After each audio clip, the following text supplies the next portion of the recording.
Pre-show quid pro quo. Clayton, you get one question. Can be any question in the world. Go ahead and ask it. Okay. Earlier you were talking about how you do some deeper occult ceremonies and what have you. Sure. Yeah, rituals. Rituals. That's what they're called. Sure. What is the most intense, I guess, ritual that you have performed? As in, like, what were the most intense results that I had while I was in the middle of a ritual? Yeah. Literal demon appearing, visible, talking. Yes. And what did the demon look like? It was hard to. It was kind of like a horror movie, and it was a darker figure with like a shroud. It was like what you would think of as like a wraith. Wow. Like, yeah, and it had no face, and it had a bird on its arm, like a falcon on its arm. But yeah, I could not actually see its face, but it was entirely black, wearing a shroud. Yeah. Did I ever tell you about the lizard woman I saw? No. Oh, I was in bed with this woman at this old apartment she lived in, and we woke up. I woke up in the middle of the night, and there was this robed woman with a lizard face, or like a dinosaur kind of face, staring right down at me, and it's one of the most terrifying things I've ever seen. So that's an actual. A lot of that could be what are called Hag Attacks. Have you ever researched Hag Attacks? No. Yeah, no. A lot of people have these really intense experiences right after they wake up. Once they've had a somewhat interesting day, they will wake up and they will see women. Usually, sometimes they're like sitting on your chest, which can be sleep paralysis. But a lot of people, yeah, they see a figure as soon as they wake up, and it just stays there and terrifies the fuck out of them. And for a lot of people I know involved in the occult, that's kind of how they started getting into the occult, because a lot of these times these happen in very early stages of life, like between I think like 11 and 20 years old. So yeah, that's crazy stuff. Yeah, it's scary. Yeah.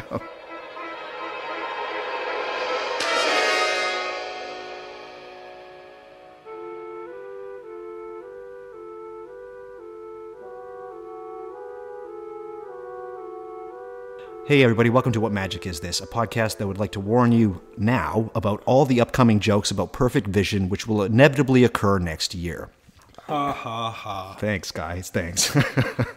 My name is Douglas Batchelor, and in this podcast we're going to be talking about magic, the occult, the paranormal, the esoteric, the supernatural, and the weird. If you have never tuned into this podcast before, basically what happens is I give my guests a list of about 25 topics to go through.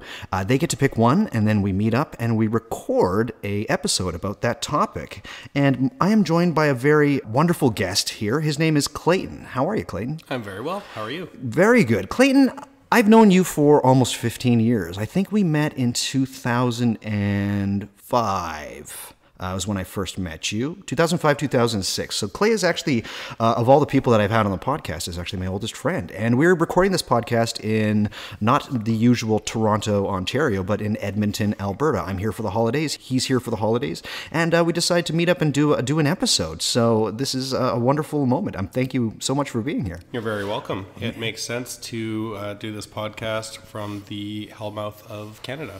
The Hellmouth of Canada. You know what? Truth be told, this place is lovely. It's a great place to raise a family. Oh, no, Edmonton's a great city. It just happens to lay on the Hellmouth. Okay. Wonderful. I'm recording this off of one microphone. We're in a bit of a cavernous setting, but hopefully we can have that add to the ambiance of this topic today. And you've chosen a very interesting topic, Clayton. We're going to be talking about the Necronomicon. The Necronomicon is perhaps the most Stygian grimoire ever. And if you're not aware what a grimoire is basically a book of spells.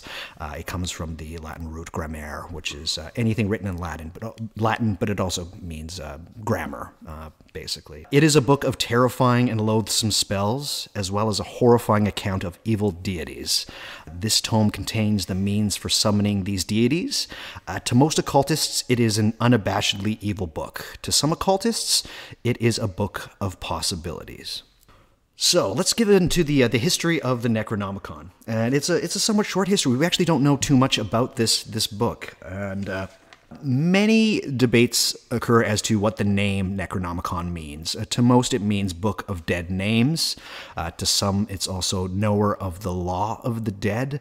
Nobody has ever come to some main consensus as to what the actual translation of the title is.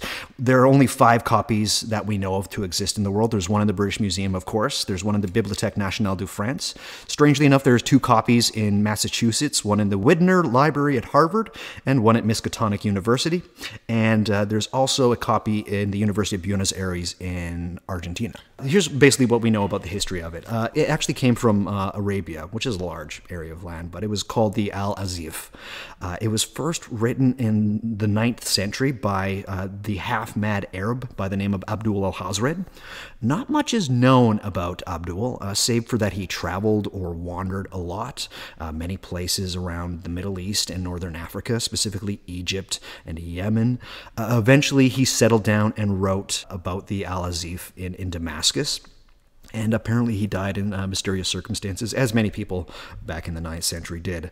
In the 10th century, as many grimoires and books of hermeticism and whatnot, they eventually found their way to Constantinople, where it was eventually translated into Greek by Theodorus Phillips, who also gave it the title that we know it as today, which is the Necronomicon. In the 11th century, copies of it were forbidden to be made, and there were rumors that the ecumenical patriarch of Constantinople, Michael I Cerularius, he ordered that copies of that book be burnt, as well as other books of magic or the occult. Thought completely lost, in the 16th century, Dutch scholar Ole Worm translated a Greek copy of the manuscript into Latin, and it is from this translation that all known copies of Necronomicon exist. There are rumors that John Dee, which was Queen Elizabeth's kind of court conjurer and astrologer, he used to talk to angels and whatnot. He gets his own episode. I know I brought him up quite often.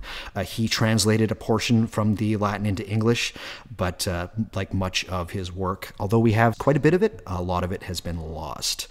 So that is the history of the Necronomicon. So what is in the Necronomicon specifically? Yeah, I was actually going to wonder a little bit about that. I was looking at some of the possibilities. It's mostly, a little bit more. Yes. Spells. Yes. So the book contains many incantations and spells for summoning these incredible beings. Now, these beings are kind of special because they're not Abrahamic in any way, shape, or form. They're kind of their own thing. They're known as the Old Ones. Mm-hmm. So, yeah, we don't really know if they're extra-dimensional beings or if they're kind of like Greek titans that have been lying dormant on Earth, or they're this strange, but they're unlike any beings in any grimoire before or since. And from what we know has been translated into English comes the great, that is not dead can eternal lie, and in strange aeons even death may die. There are numerous cases of people that have studied the physical original copies of the Necronomicon, either going insane, they'll go missing, some of them have died very suddenly or mysteriously. Suffice to say, it is an incredibly powerful book, appalling in its monstrous nature. Or at least it would be if it was real. Yeah. It's not. I was going to say the conversation I was having a couple days ago when I was discussing being on this podcast and in this book, because it's also known as the Book of the Dead. Mm-hmm. And I was actually in bed with another girl, a different person. Oh, nice. Not to say that, but she knew a lot about Middle Eastern culture, and she said, no, the Book of the Dead is real. Did she actually? We had a little bit of a debate about that. There is a real Book of the Dead. Correct. There's several. It's all over the place. But this refers to the fictional Lovecraftian. Correct. Howard Phillips Lovecraft. Mm-hmm. Yes. There's the Egyptian Book of the Dead. You have the Tibetan Book of the Dead. There's books of the dead all over the place, right? But the Necronomicon it's a fictional book that Howard Phillips Lovecraft came up with. For those people that are unfamiliar with Howard Phillips Lovecraft, he was born in 1890. He died in 1937. I don't know if I'm going to do a full episode on Lovecraft, maybe if I'm struggling for topics and I just need to put something out there.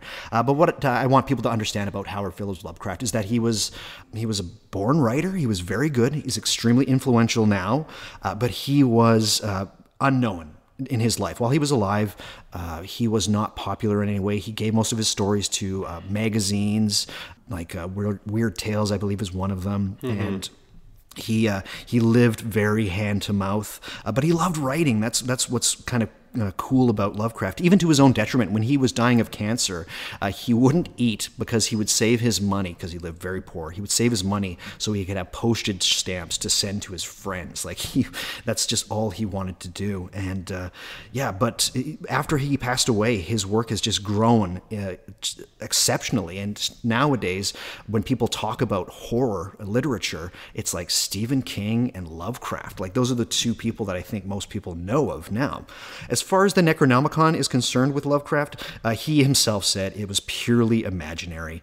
He liked the ideas put forth by Robert Bloch, Charles Ashton Smith, Robert E. Howard. He said he liked how these writers created mythical documents or like plays that had some kind of power to them, and he himself did it. And if anything, he said that doing such a thing was fun. He just said it was fun. What's interesting about what Lovecraft did with the Necronomicon is that he didn't provide very many details of it, what it contained, what its power was, what it did. He kind of left that to readers' imagination, and that's where it has kind of stayed. And that is why so many writers now are fascinated with the idea of the Necronomicon. Things like the Evil Dead trilogy uses the Necronomicon. Stephen King has brought it up in a couple of his books. Even contemporary authors at the time would write about the Necronomicon, people that were friends with Lovecraft. Yeah, Lovecraft, as I said, he's kind of the writer that everybody nowadays knows from horror besides Stephen King. Everything from South Park to Guillermo del Toro uses Lovecraftian themes. He's kind of like that strange figure that ignored during his life, and his stature has just grown exceptionally, which is kind of cool in some way. It's kind of the granddaddy of horror literature. Pretty much. I always imagined him as Tesla to Edison. You know, in this instance, Edison being Edgar Allan Poe. There was always kind of like contemporaries, not quite, writing different mediums, mostly, but Poe was more popular in his lifetime than Lovecraft was. Correct. Yeah, no, Poe was very popular in his lifetime. Lovecraft, nobody even knew who the fuck he was. Nobody had any idea who Lovecraft was. It was decades after he died when people started to be like, oh, this guy is actually a pretty good writer.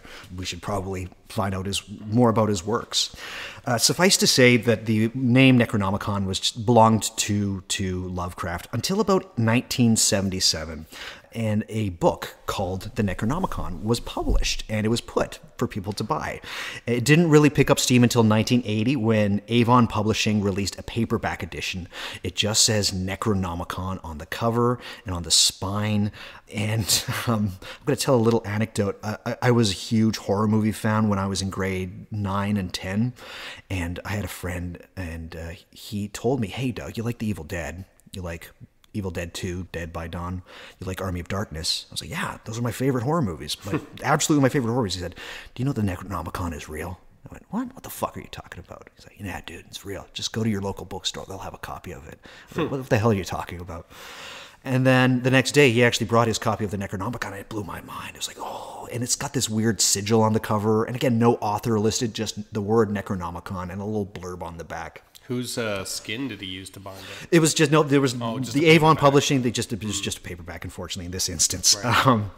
But I went to the local chapters, as it was, because we were in Canada, and I purchased a copy of the Necronomicon. And it was kind of like, I was young. I was not even 16. I was, 15 years old. It was kind of like, the book you read in the back of the bus when you're traveling to school, when you're the loner, weird kid like I was, and still am to this day.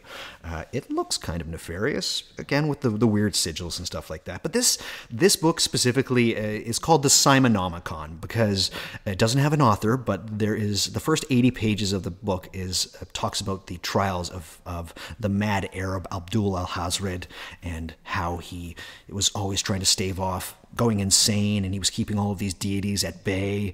And Simon talks about the links between everybody's favorite boogeyman, at least in this podcast, Aleister Crowley and H.P. Lovecraft, and the links between the two of them. In the book, there's just tons of spells and conjurations. There's seals that have to be made at a certain time. There's talismans that also have to be made at a certain time. The book is constantly talking about how, while Simon was translating it and trying to publish it, how wild dogs nearly killed his friend or something like that. It makes for fun reading. When you're 15, it makes for great reading. So right? that wild dog bit, does that, because the first appearance of the book is in Lovecraft's short story, The Hounds. The Hounds, I think, yeah, right? About exactly. the two grave diggers and something about the grave they dig up ends up being a dog or werewolf-like creature, blah, blah, blah. Exactly. Lovecraft apparently hated that short story, but he hated a lot of his work. Yeah. He was writing to get paid. Literally, he was writing to get food, right? So... Okay, so dogs play a big piece in this book.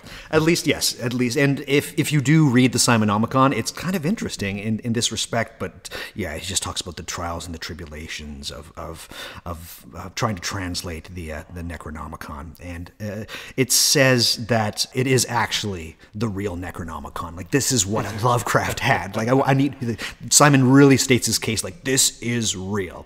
It takes a lot of its mythology from the Babylonians. Tiamat is brought up a bunch, but also all of the old gods that, I mean, it's crazy that we're recording in 15 minutes in, we haven't even mentioned Cthulhu, or Cthulhu, yeah, or Yog-Sothoth and Dagon, I think, is in there. All of these deities are in the Simonomicon. And so we're talking what religion at this point? Like, they're Sumerian? Because this is... the Mad Era, but we're talking before Islam, right? Correct. Yeah. Well, not really. Kind of at the same. Again, if we go off of what Simon says, very little of what Lovecraft says about the Necronomicon is in the Simonomicon. Like, it's this weird, strange mismatch of just anything that they can put in to make it sound interesting, right? And in a way, it's kind of awesome in that respect. If you're younger, the Simonomicon is cool. It's cool as shit.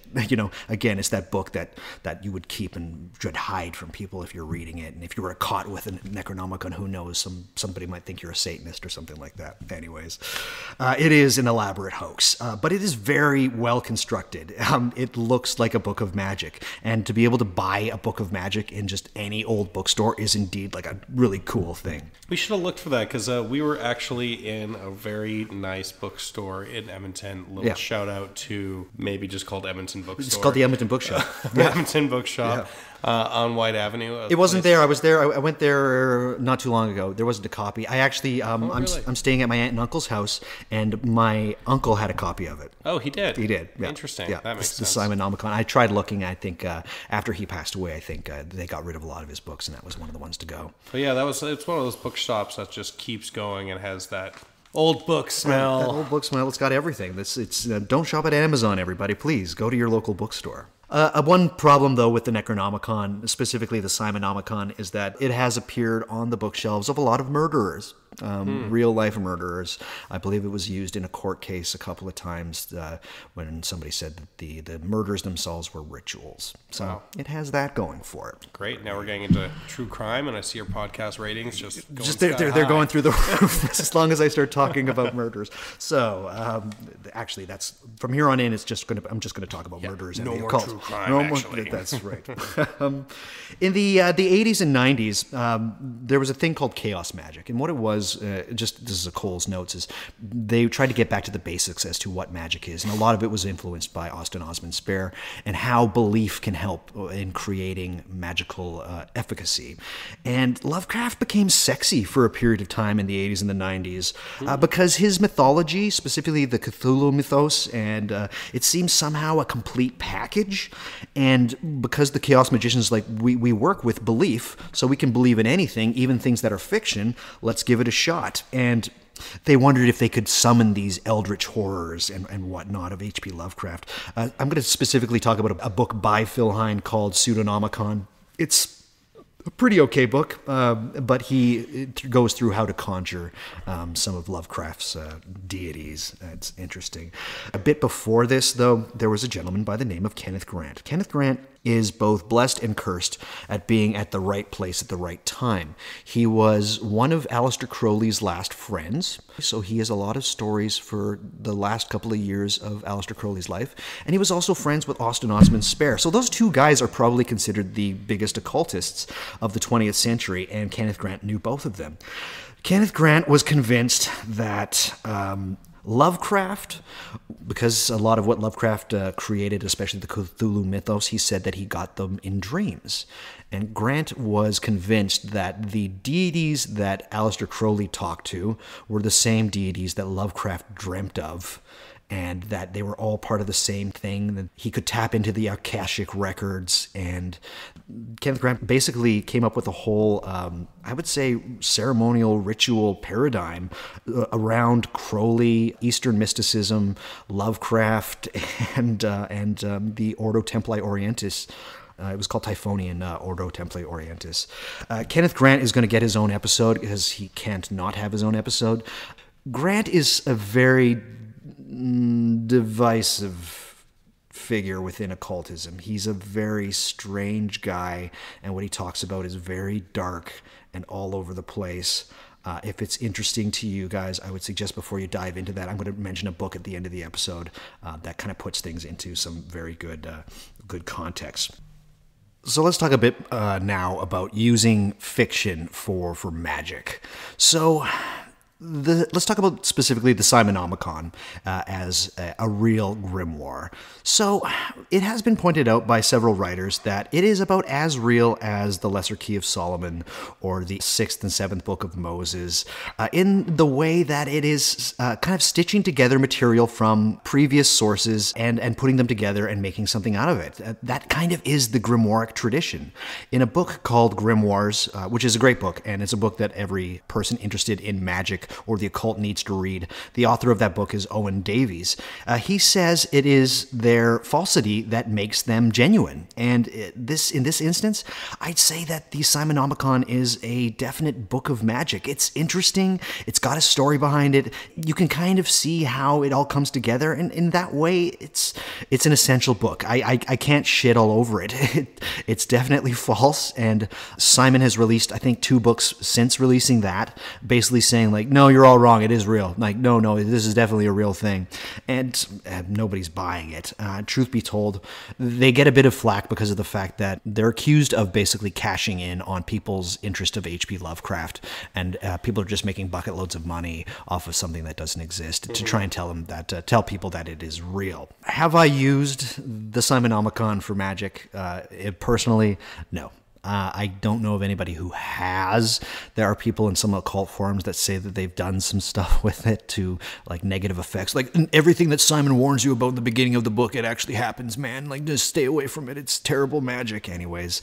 So what examples do we have here of terrible things that have happened from using his book? Truth be told, I only know that people only talk about the negative stuff. I was reading earlier yesterday about somebody who used some of the talismans and did a conjuration of some sort, and apparently like something like the next day he was in a horrible car accident, that kind of stuff, like or somebody saying that like their mother died unexpectedly, just kind of that kind of stuff. You know, that's all terrible. It's all terrible, but it's also stuff that just happens in real life anyways, right? Tragedy is life, unfortunately, especially in Lovecraft's sense. But this brings down to another question, like what is real more than anything? And I know that's such a trite statement, but magic specifically is dealing with both the real and the imaginary at the same time. Again, I don't want people who listen to this podcast to think of things as being totally mutually exclusive. There is a spectrum that exists of the objective and the subjective, and this is at the very heart of magic, which is why something like the Necronomicon is fascinating to people interested or curious about the occult. And that is also why stories are incredibly important. Stories are the engine that drives the vehicle of magic. We can't not acknowledge this. This is a very important thing. So why do I care, and why do other occultists care if the Necronomicon, specifically the Necronomicon, is not real or is a hoax? Why do I care? In this case, it's less to do with the story and more to do with the author. So we're going to go back and talk about H.P. Lovecraft a little bit more. People that know about H.P. Lovecraft, there's a lot of apologizing on his behalf in this day and age. Everybody knows he's a racist piece of shit. he gets the whole, like, well, everybody was racist back then. But if you read letters from people that he was sending letters to at the time who were, like, normal racist, they write letters back to Lovecraft saying, like, dude, you're really racist. Like, he was, like, over-the-top racist for his time. Hated Jews, hated anything that wasn't white, anything that wasn't from, like, his area of New England. He was just an awful man. But even besides his, like, very, very over-the-top racism, I think that Lovecraft's ontology is incredibly dire, and he was a very defeatist materialist. And I'm going to read a little segment here, basically that Lovecraft wrote in one of his letters. Here he goes. He says, "I am an absolute skeptic and materialist, and regard the universe as a wholly purposeless and essentially temporary incident in the ceaseless and boundless rearrangements of electrons, atoms, and molecules, which constitute the blind but regular mechanical patterns of cosmic activity.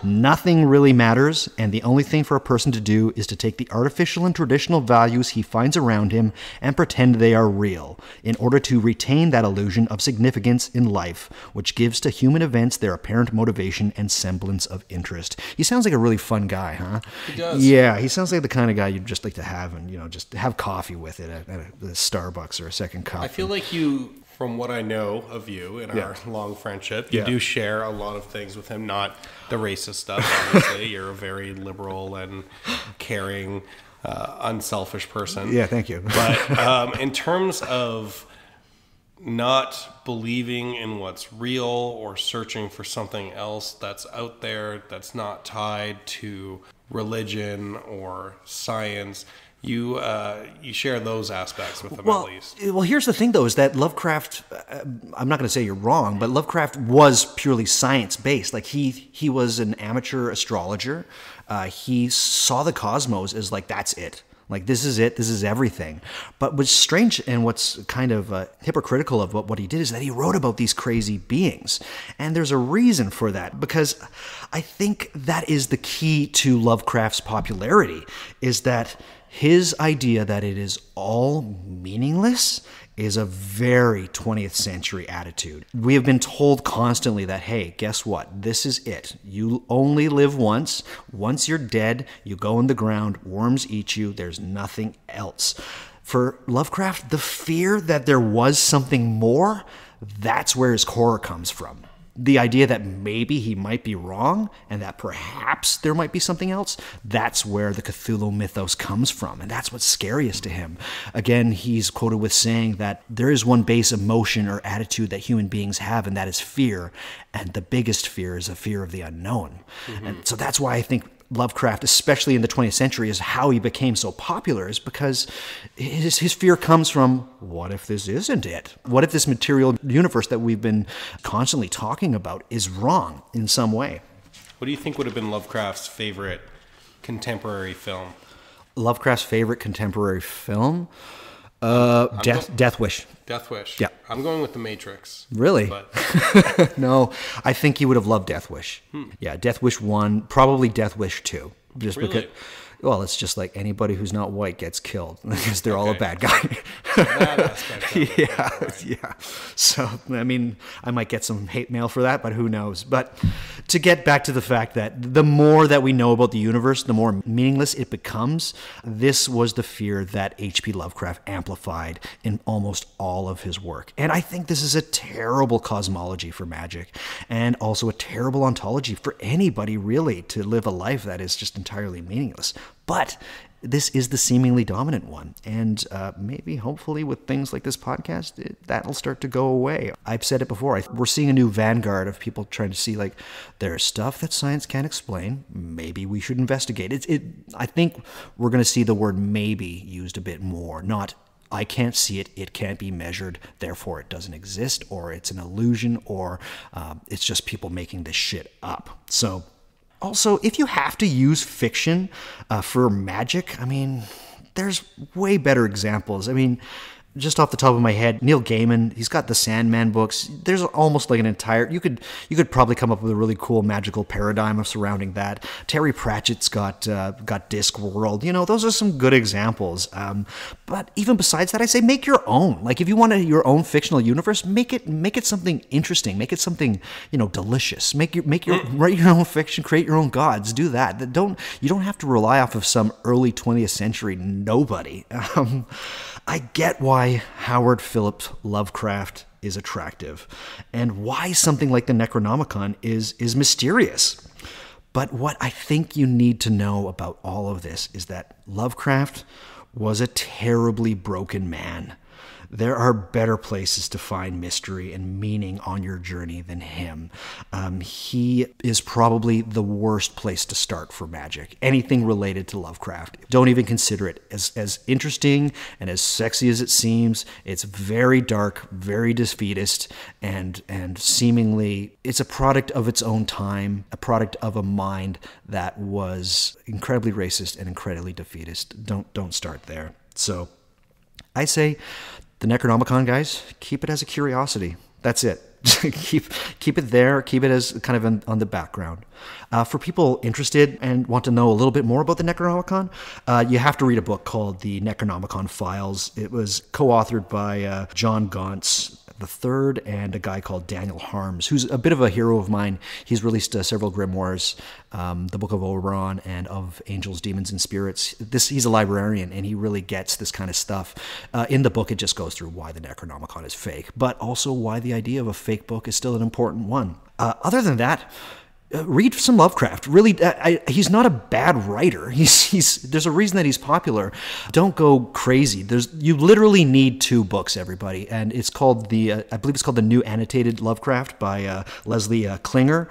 There's 2 books. One's very thick and one's a little thinner. I think the second book, it just came out a couple of months ago, called Beyond Arkham. Those are the only Lovecraft books you need to own. Like, the rest is terrible, and not terrible, but you're overbuying. A lot of the stuff that Lovecraft wrote, he didn't like. Again, he was writing to eat. The annotations in these books are amazing. I don't think there's a better, maybe the annotated Sherlock Holmes is better, but if you love Lovecraft and you want to read a book where the person doing the annotations really gets it, these are the best 2 books I can think of. So grab those. I know people get excited when I bring up Alan Moore, so here we go. Alan Moore's. People actually get excited when you bring. They up do. Alan Moore? I do get. I had one person in particular who's like, every time you say Alan Moore, I get a little bit excited. Oh, so wow. Yes. Well, he's a magician and he's a very cool guy.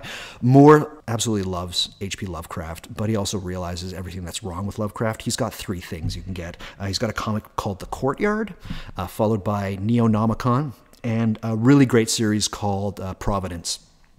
That's not great. It's not Alan Moore's best work. Considering the guy has made V for Vendetta and Watchmen, it's not his best thing. But as far as Lovecraft in the 21st century, it's probably his best homage to H.P. Lovecraft, and it's great. Other than that, guys, there is a Canadian by the name of Donald Tyson. He's got a Necronomicon. It takes a lot from what Lovecraft wrote about the Necronomicon. It's fun. It's very, very fun. If you are interested in Typhonian, Ordo Templi Orientis, and Kenneth Grant, you have to read a book by Peter Levenda called The Dark Lord. It's awesome. It's a really good book. I know a lot of people say that Peter Levenda is a hack. I've mentioned him as well as his books Sinister Forces 1, 2, and 3, just about conspiracies. Very good. But The Dark Lord is a fantastic book. It's one of the newer books to get. And finally, if you're interested in this kind of stuff, guys, buy the Simonomicon. Really, it's very fun. It's a good book to have on the shelf. I think every magician should have it. More so as a curiosity, not so much as an actual technical grimoire to use to go off of. But keep it on the shelf just as a reminder that, you know, these are all stories. King Solomon probably never existed, although a lot of the magic that I do is Solomonic in nature. The Necronomicon is a good book to have on the shelf to just remind yourself that, again, like, fact and fiction can kind of blend, and the objective and the subjective can kind of blend, and they exist on a spectrum. I think everybody needs to own the Simonomicon. And with that, keep the Necronomicon a curiosity, and get yourself the Simonomicon. It's a lot of fun. Yeah, I might pick up that book. Yeah. You've given me a lot of ideas now. Have I? And yeah, thinking about you as a magician is It's a bit mind-blowing, huh? No, I like it. Oh, good. I've always kind of thought you going in that direction. I've been here before I even knew you, bud. Yeah. Yeah. I know. It's strange. Strange, the wheels of time, eh? Mm-hmm. Yeah. Well, Clay, thank you so much for coming on, buddy. Oh, thanks for having me. Amazing. And for those of you interested, head to whatmagicisthis.com. There you can find out how to subscribe to my podcast on iTunes, on Google Play, Stitcher, YouTube, Spotify, TuneIn, iHeartRadio, Radio Public. I should be on Pandora sometime soon. If you want, there's also a place to click on my webpage. If you have an Android device, just click the button. It'll get you subscribed. My RSS feed is up there as well. Also on my website, you will find links to show notes. There's not going to be a ton for this one because, again, we're talking about something pretty fake, but I'll have all of those books that I mentioned up on there for that. Also on my webpage, you can find my Twitter account, my Instagram account, and my Facebook account. Again, guys, if you want to reach out to me, any of these platforms, go for it. I will reply. I'm getting about an email a day from you, so which means people are listening to this podcast, which is good. It's fun. This is why I'm doing it, guys. I really want to share. If you love the podcast, please leave a review for me on iTunes or on Spotify. One of those places, I would love that. It would mean the world to me. What people are saying so far, the feedback has been great, and that's kind of why I'm doing this. I really want to share this stuff. I think we're part of the vanguard if this stuff is interesting to you. Try to go down the right paths and stick with me, and hopefully I'll point you in the right direction. I'm not going to hold your hand, but I want to give you a couple of directions as to how to get there. And yeah, that's the end of the show. Clayton. Yes, sir. We're going to end the show with the post-show quid pro quo. Are you ready? I'm ready. So, you are a filmmaker. In fact, it was because of the love of film that you and I kind of got together as friends, and we would spend many a night drinking our faces off, just talking about movies. You even had you and your friends even had fun with putting my name in several movie titles and like Reservoir. I forgot about that. Reservoir Dogs. Yes, I forgot about that game. Yes, that was really fun. But you are now you're a filmmaker now. Doug Day Afternoon. Doug Day Afternoon. There you go. Yep. But you're a filmmaker now, and you love films. Films I still love, not as much as I used to. I wanted to ask you a film-specific question, and seeing as how we're kind of talking about objects within movies, I have to ask, of all the movies you've ever seen, what is your favorite movie MacGuffin? And for people that don't know what a MacGuffin is like an object or a person or a thing that the whole movie revolves around, but it actually does not have any kind of consequence in the movie itself. It's kind of the hinge point on which the movie revolves. So that's a MacGuffin. So Clayton, what would be your favorite movie MacGuffin? Well, now that you put it like that, there's a lot of different examples, I guess. We were talking about the Maltese Falcon outside. Yep. We were talking about the briefcase from Reservoir Dogs. That's Pulp Fiction. From Pulp Fiction. Sorry, correct. Yeah. Not from Reservoir Dogs. No. Where he opens the briefcase and it's all shiny. You don't know what's inside it. Exactly. I really like the Ark from Raiders of the Lost Ark, actually. Great. That drives the plot for sure. It actually has a little bit more substance, but I like how it's something that they're chasing kind of the whole movie, and then once you actually get your hands on it, it's gone. Kills everyone. Yeah. Absolutely. No, that is a good MacGuffin. I like the MacGuffin is never the destination. It's always part of the journey, which is Raiders of the Lost Ark. It's all about raiding the Ark, man. It is. It's the title of the fucking movie. So, great answer. There's been a lot. This is the second episode in a row where I've talked about Indiana Jones. Really? It is. What was the first somebody asked me why I was interested in the occult, and I said because when I was young, I used to put on Raiders of the Lost Ark pretty much every day. Nice. Yeah. So that's it. So, Clayton, thank you so much for joining me, man. Yeah, this has been great. This has been a walk down memory lane. It really has. I miss you, bud. I really do. Yeah, I miss you too. Yeah, but let's not stay strangers, and I'm sure we'll be in contact. Hopefully, one of these days I'll make it out to Vancouver, visit you there, and we'll do another episode. Yes, please. Clayton, thank you so much. Take care. All right, everybody. That's the show. My name is Douglas Batchelor. Tune in next time, and until then, stay luminous, and we'll talk at you soon. Bye-bye.